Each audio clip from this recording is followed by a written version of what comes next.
Another day, another story.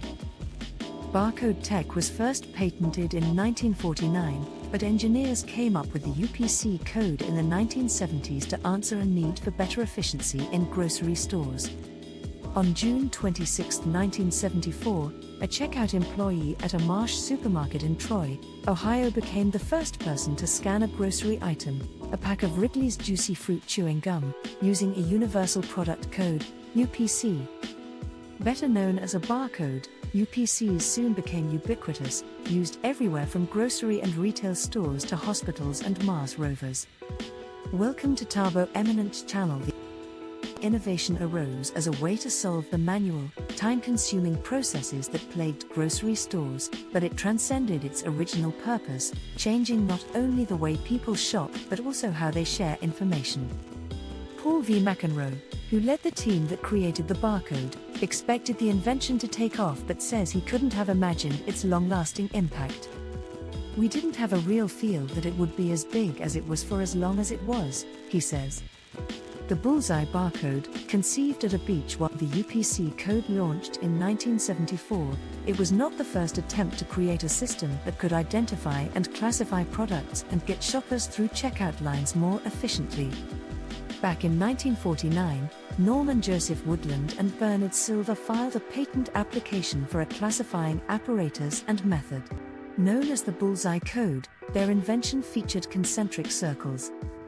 One day, while running his fingers through sand at the beach, Woodland realized that lines of varying width could represent data in the same way that dashes and dots do from Morse code. While it was a great concept, it required a 500-watt light and a special tube to convert light into code. "It's an interesting example of a technology invented before its time," says Jordan Frith, Pierce Professor of Professional Communication at Clemson University and author of Barcode. The problem was it needed two things. It needed computers to be cheaper. IBM team sets to work 2 years later. In 1969, IBM was looking to expand its business in new areas by buying startups. However, according to McEnroe, who was an IBM employee at the time, employees of these smaller companies would often quit because they didn't want to work for a business that was so rigid, one where, as McEnroe says, you have to wear a white shirt and blue suit every day, so IBM decided to look within. As McEnroe explains, a top IBM executive was looking for someone who could do their thing without the oversight that would kill the project, without having to make a certain profit the first year. Fresh off getting a business degree at Stanford University and working out of Silicon Valley, McEnroe was eager to take on this vague initiative. "I had the opportunity to go into any field I wanted, except for oil exploration, but anything related to computers," says McEnroe, who authored his account in the Barcode, How a Team Created One of the World's Most Ubiquitous Technologies. McEnroe, who had spent 9 years working in scanning, alongside marketing professional Sarkis Zartarian and engineer Mort Powell, developed a proposal for IBM to enter the point-of-sales industry. Once funding was secured, McEnroe assembled a team, known within the company as Consumer Transaction Systems. The team was made up of experienced engineers, most of whom had never worked with point-of-sale devices. "That meant we had a slow start as these engineers taught themselves this new subject," he writes. But it also meant that they were not constrained by prior art. No one had told them what _could and _t be done. George Laurer was a key part of that and proved fundamental in the barcode's invention. Laurer, who died in 2019, later wrote that there was an initial push to develop the bullseye barcode, but he knew that wouldn't work.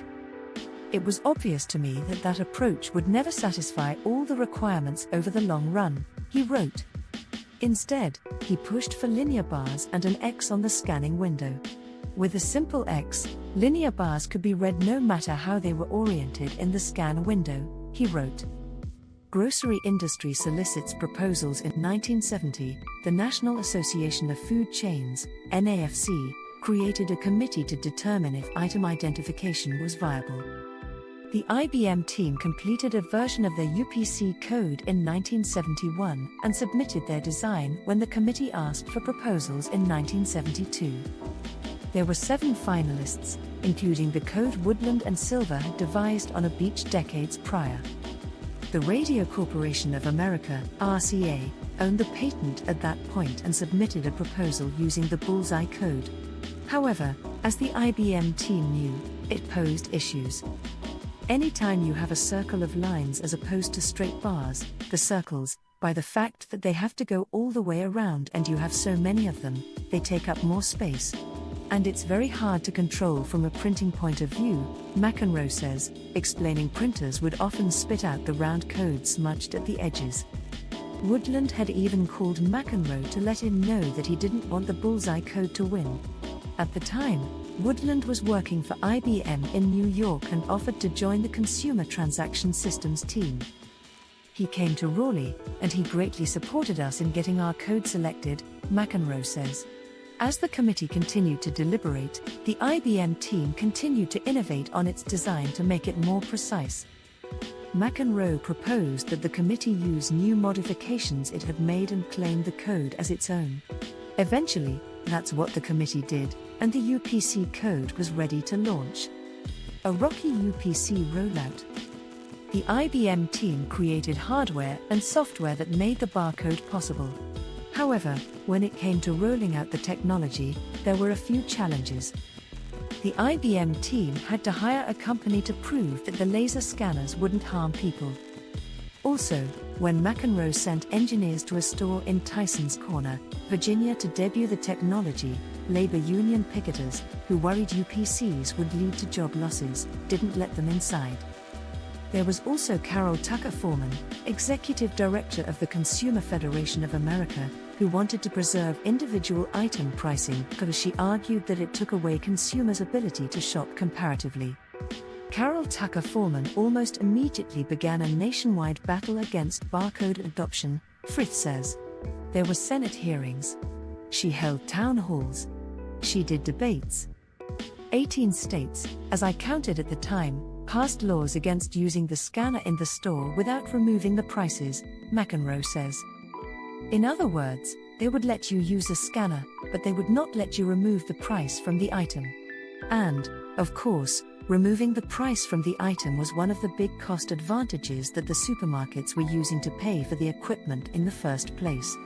A legacy of efficiency. While McEnroe calls the invention of the UPC code a team effort, he argues that if any one person deserved recognition, it was Laura, who was inducted into the Engineering Innovation Hall of Fame for his invention. Meanwhile, the UPC code went on to become used internationally and changed the way people shop, and making it possible for superstores with countless products to exist. While McEnroe and his team couldn't have fathomed just how widespread the barcode would become, he thinks it's a positive that no one became rich off of the barcode patent. To submit the code to the NUFC, every entity had to agree to forego ownership. The Supermarket Institute had the vision to say that it had to be in the public domain, he says. These were just really good, top-notch engineers that rolled up their sleeves, came to work every morning, and just tried to figure out how to make this thing work better and more effectively for everybody in the world. Thanks for watching. Request you to subscribe the channel.